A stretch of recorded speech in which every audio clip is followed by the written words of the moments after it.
दोस्तों, आप सुनना शुरू कर चुके हैं जज्बातों का जहां विद जावेद अख्तर।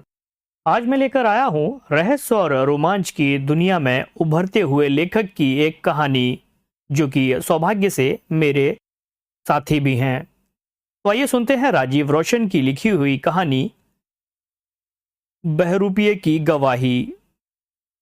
तो आइए जल्दी से कहानी शुरू करते हैं, और चैनल को तो सब्सक्राइब कर ही लिया होगा। अगर अभी तक नहीं किया है तो देर मत कीजिए। तो चलिए नई कहानी शुरू करते हैं। बहरूपिये की गवाही।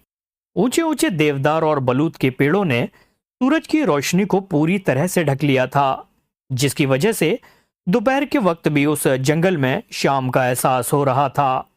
जहां उस जंगल में आसमान को देखना आसान नहीं था, वहीं जमीन को देख पाना भी मुश्किल था। बर्फ की मोटी मोटी परतों से वो जमीन दूर दूर तक बर्फ के रेगिस्तान जैसी नजर आ रही थी। ठंड की वजह से हर्ष वर्मा की हालत खराब हो रही थी। अपने मौजूदा प्रोफेशन में यह उसका सबसे मुश्किल असाइनमेंट था, और इस बात का एहसास उसे अभी थोड़ी देर पहले ही हुआ था, जब जंगल के एक हिस्से से गुजरते वक्त एक गोली उसकी टोपी को छूकर गुजरते हुए उसके पीछे जंगल में कहीं गुम हो गई। इस घटना के बाद उसकी सांसें थम गई थी और वो सकते में आ गया था। लेकिन पल भर में ही उसकी चेतना वापस आई, और उसने अपने होलिस्टर से लाइसेंसी .32 कैलिबर की पिस्तौल निकालते हुए एक पेड़ की आड़ ली। आधे घंटे तक वह उस पेड़ की ओट में ही सांसें रोके खड़ा रहा। यह उसके समझ से बाहर था कि उस घने जंगल में, जहां उसे कोई जानता नहीं, पहचानता नहीं, जहां आबादी के नाम पर बस पेड़, झाड़, झंकार, पहाड़ और नदियां ही थीं, उस जगह पर किसी ने उस पर हमला करने की कोशिश क्यों की? जब उसे अच्छी तरह से एहसास हो गया कि शूटर ने अपना इरादा बदल दिया है, अब उसने एक लंबा घेरा काटकर अंदाजन उस स्थान तक सफर किया जहां से गोली चलाई गई होगी। उम्मीद से ना उम्मीद ना होते हुए उसको सफलता मिली, और इस सफलता का सबूत .30 कैलिबर राइफल की गोली का एक ब्लैंक सेल था, जो उस जगह पर गिरा हुआ था। हर्ष वर्मा एक रिटायर मिलिट्री ऑफिसर था, जो चंडीगढ़ के सेक्टर 17 के मार्केट से अपनी प्राइवेट ईगल आई डिटेक्टिव एजेंसी चलाता था। वैसे तो उसे पेंशन के रूप में अच्छा खासा पैसा सरकार से मिलता था, लेकिन मिलिट्री की हैबिट के मुताबिक अपने काम की आदत और खुद को बिजी रखने के लिए उसने ये डिटेक्टिव एजेंसी खोल ली थी। हालांकि डिटेक्टिव एजेंसी खोल लेने के बाद भी वो अपने ऑफिस में खाली ही बैठा रहता था। अमूमन उसके पास जो केस आते थे वो बहुत छोटे और हल्के होते थे, जैसे कि हस्बैंड का पीछा करके उसके प्रेम घरौंदे की खबर अपनी क्लाइंट यानी उसकी पत्नी को देना, बच्चे के खो जाने पर उसकी तलाश करना, और कभी कभार चंडीगढ़ में आने वाले सेलिब्रिटीज के लिए सिक्योरिटी मुहैया कराना। 2 दिन पहले उसे दिल्ली से फोन आया था कि उसे एक सफेद मारुति ऑल्टो कार की खोज करने के लिए निकलना है, जो चंडीगढ़ के कसौल से 10 दिन पहले निकली थी, लेकिन अभी तक कसौल नहीं पहुंची थी। कॉल के मुताबिक उस मारुति से 2 आदमी सफर कर रहे थे, जिनके पास एक सिल्वर एंड ब्लैक कलर का ब्रीफकेस था। कॉल पर यह भी बताया गया था कि उसे उस काम के लिए उसकी तय फीस से कहीं ज्यादा पैसे मिलेंगे। हर्ष वर्मा को पैसों में अधिक दिलचस्पी नहीं थी, लेकिन यह काम रोमांचक लगा, इसलिए उसने 2 सवाल पूछे, और उन सवालों के संतोषजनक जवाब मिलने पर इस काम के लिए राजी हो गया। उसी शाम उसे ईमेल से मारुति ऑल्टो, दोनों सवारियों और ब्रीफकेस की डिटेल मिल गई। साथ ही उस मेल में यह भी जानकारी मिल गई कि आखिरी दफा उस ऑल्टो से कांटेक्ट भुंतार में हुआ था। हर्ष वर्मा ने गौर से वो स्थान और उसके चारों ओर देखा, तो पाया कि बर्फ पर जिगजैग वाले जूतों के निशान थे, जो अंदर जंगल की तरफ बढ़ रहे थे। इस बात ने उसके दिमाग के सारे बादल साफ कर दिए।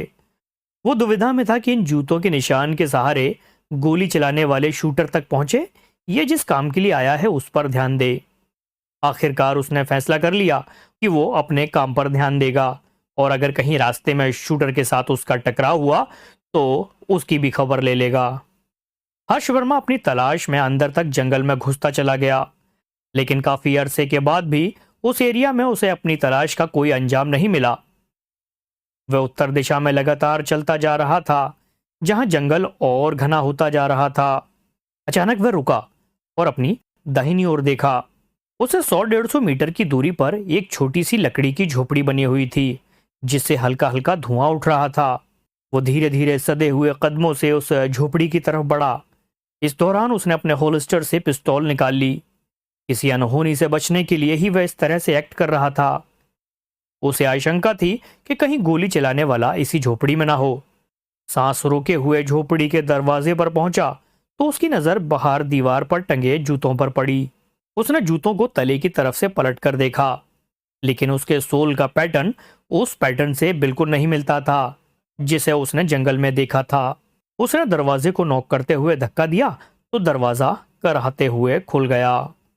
कमरे के अंदर एक मोटा आदमी चूल्हे पर एक केतली के हैंडल को पकड़े हुए दरवाजे की तरफ देख रहा था। उसके चेहरे पर घनी दाढ़ी थी, भवें मोटी, गाल भरा हुआ, सिर पर फर की टोपी और बदन पर लंबा ओवरकोट था। उसने हर्ष वर्मा की ओर देखते हुए कहा, जी बताइए। उसने गौर से देखते हुए हर्ष वर्मा, जो कि ठंड के मारे कांप रहा था, उसका ऊपर से नीचे तक निरीक्षण किया। बहुत ठंड है? हाँ, बहुत ठंड है। उसने अपने शरीर से ओवरकोट उतारते हुए कहा, मैं आराम करने के लिए जगह तलाश कर रहा था। उस दाढ़ी वाले आदमी ने एक छोटा सा स्टूल उसकी तरफ सरकाते हुए कहा, बिल्कुल सही जगह पहुंचे हो। मेरा नाम किशन सिंह है और 2-3 महीने से मैं इस कॉटेज में रह रहा हूं। लेकिन इस निर्जन वन में आप क्या करते हैं? आपको देखकर लगता नहीं कि आप इसी क्षेत्र के हैं। सही पहचाना, मैं यहाँ रहकर पेंटिंग करता हूँ। पेंटिंग? अच्छा, कुछ बनाया अभी तक? हाँ, ये कहकर उसने एक स्टैंड की तरफ इशारा कर दिया। हर्ष वर्मा उठकर स्टैंड की ओर गया और शीट्स को उलट पुलट कर देखने लगा। किशन सिंह बोला, कुछ खास नहीं है, लेकिन कुछ ना कुछ बेहतरीन बनाकर ही निकलूंगा। वैसे आप इधर कैसे? इधर तो किसी का आना जाना नहीं होता। पेंटिंग्स शानदार हैं। आपने कुदरत की खूबसूरती को बेहतरीन तरीके से रंगों में कैद किया है। ये सुनते ही किशन सिंह ने गर्दन झुका ली, जबकि वो बोलता गया, मेरा नाम हर्ष वर्मा है और मैं प्राइवेट डिटेक्टिव हूँ। एक सफ़ेद ऑल्टो कार की तलाश कर रहा हूँ और संभावना है कि उसका एक्सीडेंट हो गया है। Oh my God! कितने लोग थे उस कार में? 2 सवारियां थीं। ड्राइवर राकेश चौहान, जो मंझोले कद, सामान्य चेहरा, मोटी नाक और जिसके बाल अधपके थे, और तिलक राम, जिसकी ऊंचाई 5.7 और 5.8 होगी। शरीर भारी, बाल काले और क्लीन शेव्ड है। अगर उनका एक्सीडेंट हुआ होगा तो बचने की संभावना बहुत। हाँ, ऐसा है तो सही, लेकिन मेरे क्लाइंट का इंटरेस्ट फैक्ट में है, ट्रुथ में। वह कार और कार की सवारियों से अधिक उन सवारियों के कब्जे में मौजूद ब्लैक एंड सिल्वर ब्रीफकेस में ज्यादा इंटरेस्टेड हैं। क्या खास है उस ब्रीफकेस में? उस ब्रीफकेस में 40 लाख रुपए हैं। उसकी सीटी निकल गई। उसके चेहरे पर हैरत के भाव थे।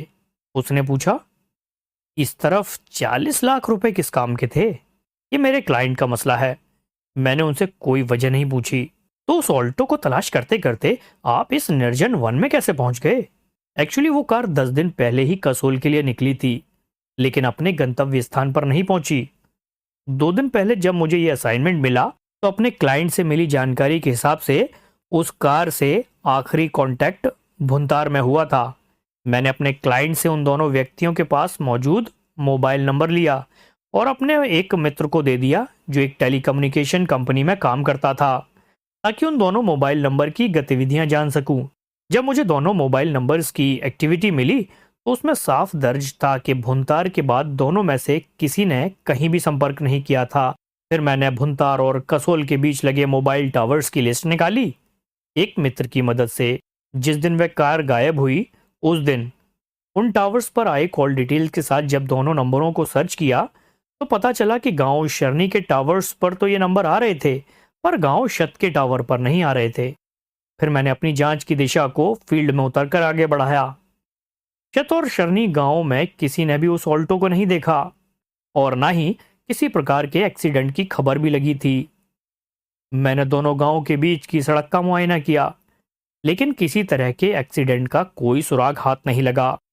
अपनी तहकीकात को आगे बढ़ाने के चक्कर में ही मैं दोनों गांवों के बीच पड़ने वाली इस घाटी में उतर आया।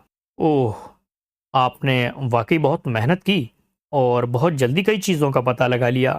वैसे कुछ सुराग मिला? हाँ, एक सुराग तो मिला है। क्या? किशन ने उत्साहित होकर पूछा। किसी ने आज मुझे शूट करने की कोशिश की। इससे साफ पता चलता है कि जैसा भी है मैं सही रास्ते पर हूँ। कुछ पता चला किसने शूट किया? उसने एक स्टील का कप हर्ष को थमाते हुए पूछा। हर्ष ने दोनों हाथों से स्टील के कप को पकड़ लिया। स्टील के कप से भाप उठ रही थी जो साफ साफ चाय का एहसास दिला रही थी। उसने किशन सिंह की तरफ कप उठाकर कहा, शुक्रिया। नहीं, अभी तक वो पकड़ में नहीं आया, लेकिन .30 कैलिबर के राइफल के बुलेट का ब्लैंक सेल जरूर मिला है। उसने हंसते हुए कहा, मेरे पास तो .22 कैलिबर की राइफल है। क्या आपने कोई आवाज नहीं सुनी? मेरा मतलब जब एक्सीडेंट हुआ होगा तो गाड़ी नीचे गिरी होगी, पहाड़ों से टकराई होगी, तब आवाज हुई होगी। नहीं, ऐसा सच में मैंने नहीं सुना। वैसे भी मैं कई बार पेंटिंग के चक्कर में दूर भी निकल जाता हूँ और कई बार तो इस कमरे में भी आवाज नहीं सुनाई देती क्योंकि हवाओं का बहाव बहुत ज्यादा होता है। वैसे मैं आपको एक बात बता देना चाहूंगा कि इस जंगल में एक और महाशय रहते हैं, भारतेंदु कुमार दास, जिनके पास .30 कैलिबर की राइफल है। अच्छा, बड़े पते की बात बताई आपने। लेकिन वो करता क्या है इस जंगल में? वही जो मैं करता हूँ, पेंटिंग। अच्छा, लेकिन उसको मुझ पर गोली चलाने की क्या जरूरत थी? ये तो उससे मिलकर ही पता चलेगा। अच्छा, शुक्रिया, आपने मेरी बहुत मदद की। इतना कहकर हर्ष वर्मा उठने लगा। किशन सिंह ने हर्ष वर्मा के साथ खड़े होते हुए कहा, शुक्रिया किस बात का? जो मुझे मालूम था वो मैंने आपको बता दिया, लेकिन अगर आप चाहें तो मैं इस तलाश में आपकी सहायता करना चाहूंगा। ओह, ये तो मेरे लिए खुशी की बात है। एक से भले दो, क्यों, क्या कहते हैं? हर्ष वर्मा ने मुस्कुराते हुए कहा। जवाब में किशन सिंह ने मुस्कुराते हुए जवाब दिया, हाँ, एक से भले दो। किशन सिंह ने अपनी राइफल कब्जे में की और बाहर आकर जूते पहनकर हर्ष वर्मा के साथ आगे बढ़ गया। हर्ष वर्मा ने देखा कि किशन सिंह लंगड़ा रहा है। उसने पूछा, किशन सिंह जी, आपके पैरों को क्या हुआ? पैरों को? किशन सिंह इस सवाल से सकपका गया और फिर खुद को संभालते हुए कहा, ओह, इस पैर की बात कर रहे हैं आप? उसने दाएं पैर की ओर इशारा करते हुए कहा, एक्चुअली कुछ दिन पहले मैं गांव की तरफ निकल गया था, जहां एक खेत को घेरने और जनजीवन को जानवरों से बचाने के लिए जमीन में लोहे के फंदे लगाए गए थे और इसकी जानकारी मुझे बिल्कुल नहीं थी। इसलिए एक फंदे में मेरा पैर फंस गया और मुझे घाव हो गया। यही वजह है कि मैं लंगड़ा के चल रहा हूँ। ओह, ये तो बहुत बुरा और दर्दनाक हादसा हुआ आपके साथ। हर्ष वर्मा ने आगे बढ़ते हुए कहा। उसके पीछे पीछे किशन सिंह भी धीमी धीमी गति से चल पड़ा। कुछ दूर जाने पर हर्ष वर्मा ने कहा, क्यों ना हम दोनों अलग हो जाएं? आप इस दिशा में चले जाइए और मैं इस दिशा में चला जाता हूँ। जैसे ही हम में से किसी को कुछ खास नजर आए तो इशारे के रूप में 2 गोलियां दागेंगे। अगर कुछ नहीं मिलेगा तो हम भारतेंदु कुमार दास की झोपड़ी में मिलेंगे। आप एक बार उसके रिहाइश तक पहुंचने का रास्ता बता दीजिए। किशन सिंह से भारतेंदु कुमार दास की झोपड़ी का रास्ता जान लेने के बाद दोनों अलग अलग दिशाओं में बढ़ गए। हर्ष वर्मा ने आगे बढ़ते हुए पार्वती नदी के किनारे चलने का फैसला किया। नदी के किनारे चलते चलते वो अचानक एक जगह रुक गया। ये जगह ऐसी थी जहां नदी की धारा संकरी और धीमी हो गई थी। नदी के उस पार एक काला ढेर था। उस जगह पर नदी की गहराई और पानी का बहाव नाम मात्र का था, इसलिए उसने पत्थरों पर पैर रख रख कर उस नदी को पार कर लिया। उस पार पहुंचते ही जब उसने काले ढेर का निरीक्षण किया तो पाया कि वो किसी गाड़ी का हिस्सा है। उसने तुरंत अपनी पिस्तौल से 2 फायर किए। कुछ देर बाद ही किशन सिंह लंगड़ाकर दौड़ता हुआ नदी के पार पहुंच गया। उसने हाँफते हाँफते नदी पार की और हर्ष वर्मा के पास पहुंचकर बोला कि क्या हुआ डिटेक्टिव साहब? सॉरी, मैं कभी इधर आया नहीं और पैर में घाव है, इसलिए इस तरफ आने में थोड़ी देर हो गई। हर्ष वर्मा ने सामने की ओर इशारा करते हुए कहा, लगता है गाड़ी के एक्सीडेंट के बाद उसमें आग लग गई। हाँ, उधर देखिए। किशन सिंह ने हर्ष वर्मा को ढलान की तरफ देखने के लिए कहा। हर्ष वर्मा और किशन सिंह दोनों ढलान की तरफ बढ़े। वहां एक मानव शरीर था जो बुरी तरह से नोचा खसोटा गया था। लगता था जंगली जानवरों ने भी उस शरीर में अपनी सेंध लगा दी थी। हर्ष वर्मा ने अपने मोबाइल की गैलरी में जाकर एक तस्वीर निकाली, फिर स्लाइड कर दूसरी पर गया, फिर मोबाइल बंद कर दिया। हर्ष वर्मा ने कहा, ये वही गाड़ी है। आप इतना निश्चिंत होकर कैसे कह सकते हैं? क्योंकि यह मानव शरीर राकेश चौहान का है, जो उस कार का ड्राइवर था। लगता है एक्सीडेंट के दौरान जब गाड़ी रोड से नीचे घाटी की तरफ बढ़ी होगी, तब इन ऊंचे ऊंचे देवदार के पेड़ों से टकराई होगी, फिर ढलान के कारण इस जगह पर पहुंच गई होगी। यह भी साफ साफ लगता है कि राकेश चौहान, जो इस गाड़ी का ड्राइवर था, वो इस गाड़ी से निकलकर नीचे गिर पड़ा और किसी पत्थर से टकराने से उसकी मौत हो गई, और बाद में इसकी ये हालत जंगली जानवरों ने कर दी। लेकिन समस्या ये है कि ये गाड़ी ऊपर की तरफ से किसी पेड़ के तने में फंसकर रुक क्यों नहीं गई? हाँ, लगता है दूसरी सवारी ब्रीफकेस समेत इस गाड़ी में जलकर मर गई। अब तो कुछ करने लायक नहीं बचा। चलिए चलते हैं। हर्ष वर्मा ने एक लंबी टहनी ली और उसके सहारे गाड़ी के उस राह को खोदना शुरू किया। नहीं नहीं, कुछ गड़बड़ है, क्योंकि दूसरी सवारी तो जल सकती थी, लेकिन वो ब्रीफकेस नहीं जल सकता था। मतलब, जैसा कि मेरे क्लाइंट ने मुझे बताया था, वो ब्रीफकेस फायर प्रूफ था। वो एल्यूमिनियम मेटल से बनी अपने आप में एक कीमती शय थी।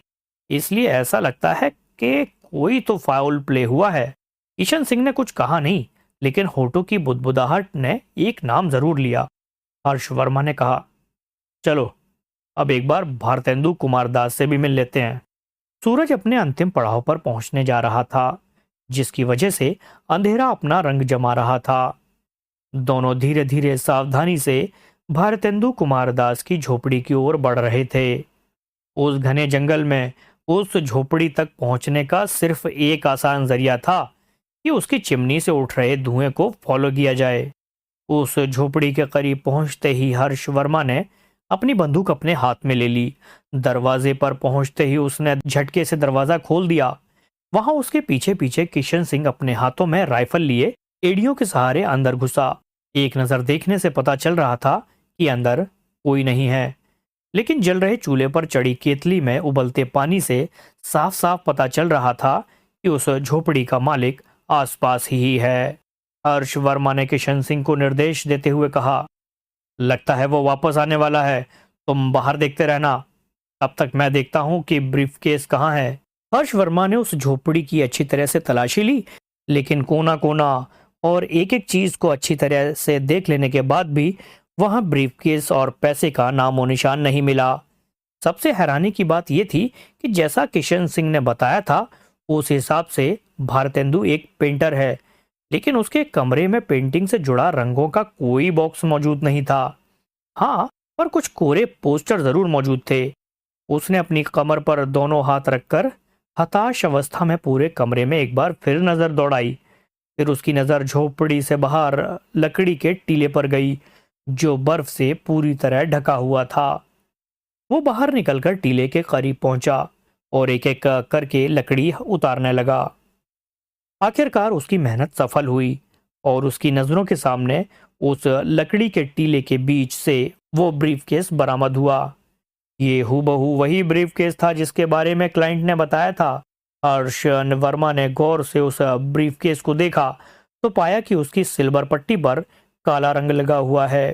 हर्ष वर्मा ने उस रंग वाले हिस्से को छुआ, लेकिन वो उसकी उंगलियों में लगा नहीं।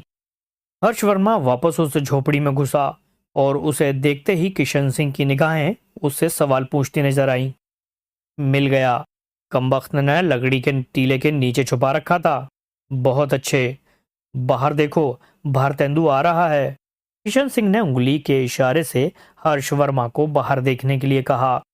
हर्ष वर्मा नीचे झुक गया ताकि वह भारतेंदु की नजर में ना आ सके। फिर धीरे से उठकर खिड़की से चौकन्ना होकर भारतेंदु को आते हुए देखने लगा।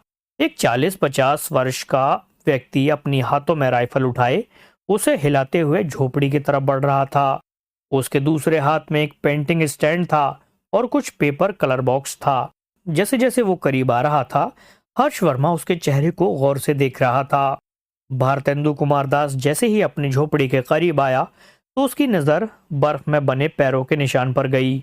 उसने अपने एक हाथ का सारा सामान नीचे गिरा दिया और राइफल दोनों हाथों से संभालकर झोपड़ी की तरफ तान दी। हर्ष वर्मा ने आवाज लगाई, मिस्टर दास, अपनी राइफल नीचे रख दीजिए। लेकिन भारतेंदु दास ने राइफल नीचे रखने की बजाय आवाज की दिशा में एक फायर कर दिया। पूरा वातावरण उस फायर की आवाज से गूंज गया। हर्ष वर्मा ने भी अपने पिस्तौल से भारतेंदु कुमार दास की तरफ फायर झोंक दिया। हर्ष वर्मा की गोली भारतेंदु कुमार दास के हाथ को छूते हुए निकल गई, जिसकी वजह से उसके हाथ से बंदूक नीचे गिर गई। ये देखते ही हर्ष वर्मा झोपड़ी से बाहर निकल आया। लेकिन ये क्या? अब भारतेंदु के हाथ एक लंबे फल वाला चाकू आ चुका था। तभी झोपड़ी के अंदर से भारतेंदु की तरफ फायर हुआ, जो भारतेंदु के कान को छूते हुए गुजर गया। हर्ष वर्मा ने झोपड़ी की तरफ देखकर चिल्लाते हुए कहा, क्या कर रहे हो यार? मुझे ये जिंदा चाहिए और मैं इसे आसानी से हैंडल कर सकता हूं। मिस्टर दास, अपना चाकू फेंक दीजिए। तुम साला चोर मेरे घर में कैसे घुस आया? हम पुलिस को फोन करेगा। मिस्टर दास, आपके झोपड़े का दरवाजा खुला हुआ था, इसलिए हम अंदर घुस गए। तुम हम पर गोली भी चलाया। तुमने पहले गोली चलाया। ये सुनकर भारतेंदु चुप हो गया। हर्ष वर्मा बोला, तुम कबूल करते हो कि तुमने ही मुझ पर दिन में फायर किया था और साथ ही गाड़ी से ब्रीफकेस भी चुरा कर लाए थे? उड़ी बाबा, तुम वही आदमी है? हाँ, हम शूट किया था। लेकिन लेकिन एक मिनट, तुम किस ब्रीफकेस और किस चोरी की बात कर रहा है? हर्ष वर्मा ने ब्रीफकेस उसके सामने ले जाकर दिखाया। क्या तुमने इसे कभी नहीं देखा? भारतेंदु ने उस ब्रीफकेस को देखते ही अपने हाथों से चाकू गिरा दिया। भारतेंदु के चेहरे पर डर की छाया साफ नजर आने लगी, जिसकी वजह से उसकी जुबान पर ताला लग गया और उसने बात करने से मना कर दिया। हर्ष वर्मा ने भारतेंदु के हाथों को पीछे बांधने के दौरान कहा, बेटा, तू मेरे सामने भले ही ना बोले, लेकिन जब तेरा बाप दिल्ली से आकर तुझे ले जाएगा तो तेरे मुंह से विरह के गीत और वीर रस की कविताएं दोनों ही बाहर निकलेंगी। हाथ बांधने के बाद हर्ष वर्मा ने उसे आगे की तरफ धकेल दिया, जो इशारा था कि आगे की ओर चलो। हर्ष वर्मा ने झोपड़ी में बैठे किशन सिंह को आवाज देकर कहा, यहां रुकने से कोई फायदा नहीं है। आप अपनी राइफल उठा लीजिए। हम आज की रात आपकी झोपड़ी में ही बिताएंगे, फिर कल सुबह मैं इसे भुंतार लेकर जाऊंगा। किशन सिंह की झोपड़ी में पहुंचते ही हर्ष वर्मा ने पहले तो भारतेंदु के दोनों हाथ पैर बांध दिए और एक कोने में टिकने की जगह दे दी। वहीं किशन सिंह ने रात के भोजन के लिए तैयारी शुरू कर दी। इस दौरान हर्ष वर्मा बार बार ब्रीफकेस को जांचता परखता रहा। उसने ब्रीफकेस पर लगे काले रंग को सूंघा, जो अजीब ही प्रकार का गंध दे रहा था। जब तक भोजन तैयार नहीं हुआ, वो उस कमरे में टहलता रहा। कभी किशन सिंह के पास जाकर करछी घुमाने लगता तो कभी किशन सिंह के पेंटिंग के सामान को देखने लगता। रात के भोजन के बाद हर्ष वर्मा दीवार के सहारे टेक लगाकर सिगरेट पी रहा था। तभी किशन सिंह ने पूछा, मुझे उम्मीद है कि आपको भारतेंदु को यहां से ले जाने में कोई तकलीफ नहीं होगी। आप मुझे बता दीजिएगा, मैं गवाही देने के लिए मौजूद हो जाऊंगा। नहीं, हर्ष वर्मा बोला, मुझे नहीं लगता कि कोई परेशानी होगी। हाँ, दो अपराधियों को एक साथ संभालना थोड़ा मुश्किल हो सकता है, पर नामुमकिन नहीं। दो अपराधी? किशन सिंह ये सुनते ही हैरत के मारे उछल पड़ा। क्यों? कहाँ है दूसरा अपराधी? हर्ष वर्मा धीरे से खड़ा हुआ और उसका हाथ होल्स्टर में फंसी पिस्तौल तक गया। उसने किशन सिंह की तरफ देखते हुए कहा, धीरे से किशन सिंह, या कहूं तिलक राम, तुमने ही किशन सिंह और राकेश चौहान की हत्या की है। उस कमरे में कुछ पल के लिए मौत का सन्नाटा पसर गया। किशन सिंह धीरे से उठा और बोला, हर्ष वर्मा, तुम पागल हो गए हो। ये क्या अनाप शनाप बके जा रहे हो? तुम कहते हो मैं तिलक राम हूं? क्या मैं तुम्हें तिलक राम जैसा नजर भी आता हूं? हाँ, तुम तिलक राम जैसे नजर तो नहीं आते। भले ही तुम बहुत चालाक हो, लेकिन तुमसे दो तीन ऐसी गलतियां हुई हैं जिसने तुम्हारा भांडा फोड़ दिया, तुम्हें बेनकाब कर दिया। एक तो जब तुम उस जली गाड़ी के पास पहुंचे तो कहा कि तुम कभी उधर आए ही नहीं, जबकि यहां बनी हुई पेंटिंग में एक पेंटिंग वहां की भी है जो साफ इशारा करती थी कि तुम पेंटर किशन तो नहीं हो। तुमने अपने बालों को डाई करके बदल लिया और अपनी कदकाठी में इजाफा करने के लिए तुमने कुछ एक्स्ट्रा कपड़े भी पहन लिए। सब बकवास है। हाँ, तुम्हें तो यही लगेगा। वहीं तुमने खुद को पेंटर कहा, लेकिन तुम्हारे हाथ बिल्कुल साफ हैं। किशन सिंह अपने हाथ को देखने लगा। तुमने पहले से ही ये सब प्लान किया हुआ था। गाड़ी का एक्सीडेंट जानबूझकर किया। मेरे हिसाब से गाड़ी के खाई में गिरने से पहले ही तुमने अपने ड्राइवर की हत्या कर दी, फिर गाड़ी को खाई में ढकेल दिया। ब्रीफकेस भी तुम पहले ही निकाल चुके थे। फिर कच्चे रास्ते से तुम भी नीचे गए और तुमने उस गाड़ी को पूरी तरह से जला दिया। शायद तुमको ऐसा करते हुए किशन सिंह ने देख लिया, इसलिए तुमने उसको भी जान से मार दिया। उसको मारने की कोशिश के दौरान ही तुम्हें पैरों में चोट लगी, और यह तब हुआ होगा जब किशन सिंह ने अपने बचाव की कोशिश में तुम पर भी वार किया होगा। और यही वजह है कि तुमने 2 दिन बीत जाने के बाद भी इस जंगल से भाग जाने की कोशिश नहीं की। लेकिन किशन सिंह को जान से मारने से पहले तुमने उससे उसके और इस जंगल के बारे में बहुत कुछ जानकारी ले ली और कुछ दिन इधर ही रहने का फैसला किया। हर्ष वर्मा ने अपनी बात को विराम देते हुए एक पल भारतेंदु और फिर किशन सिंह उर्फ तिलक राम की ओर देखा और बोला, तुमने खुद को बचाने के लिए ब्रीफकेस भारतेंदु के घर के करीब लकड़ी के टीले में छुपा दिया। जहां तक मेरा सोचना है, इस ब्रीफकेस में या तो पैसे होंगे नहीं या होंगे तो बहुत कम।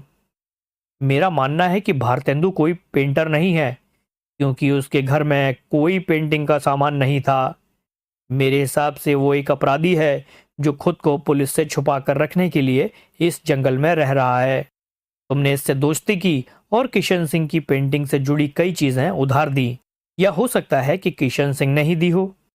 भारतेंदु के घर आने पर उसे लगा कि पुलिस वाले आ गए हैं, इसलिए उसने गोली चलाई।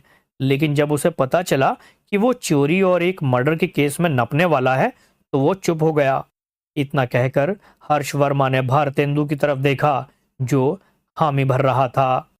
लेकिन तुम्हारी सबसे बड़ी गलती ये थी कि तुमने जिस केमिकल से अपने बालों को डाई किया वो इस ब्रीफकेस पर लग गया। मुझे पहले ये पता नहीं चल पा रहा था कि ये रंग कैसा है, लेकिन जब मैंने इसे सूंघा तो इसकी गंध ने खुद ही अपनी पहचान दे दी। इसके बाद मैंने भारतेंदु के बालों पर गौर किया तो पाया कि वो सफेद और काले दोनों रंग के हैं, जबकि तुम्हारे बालों का रंग काला है और वो चमक भी रहा है। यानी कि तुमने कुछ दिन पहले ही बालों को डाई किया था। जैसे ही ये शब्द हर्ष वर्मा के मुंह से बाहर निकले, किशन सिंह और तिलक राम ने चूल्हे पर चढ़ी केतली उठाकर हर्ष वर्मा की तरफ फेंका और अपनी राइफल की तरफ लपका। लेकिन हर्ष वर्मा जैसे इसके लिए तैयार था, जब तक तिलक राम राइफल तक पहुंचता हर्ष वर्मा की गोली उसके कंधे को चीर कर निकल चुकी थी। तिलक राम अपने कंधे को पकड़कर चीखते चिल्लाते हुए एक कोने में बैठ गया। अब हर्ष वर्मा के लिए दोनों अपराधियों को घाटी से पुलिस स्टेशन तक ले जाना सच में मुश्किल था। तो ये थी आज की कहानी। आपको ये कहानी कैसी लगी कमेंट में ज़रूर बताइए, और आने वाले टाइम में इस तरह की और भी कहानियां सुनने के लिए चैनल को सब्सक्राइब कीजिए और बेल आइकन को हिट कीजिए। तो मिलते हैं अगली कहानी में, और इस कहानी को अंत तक सुनने के लिए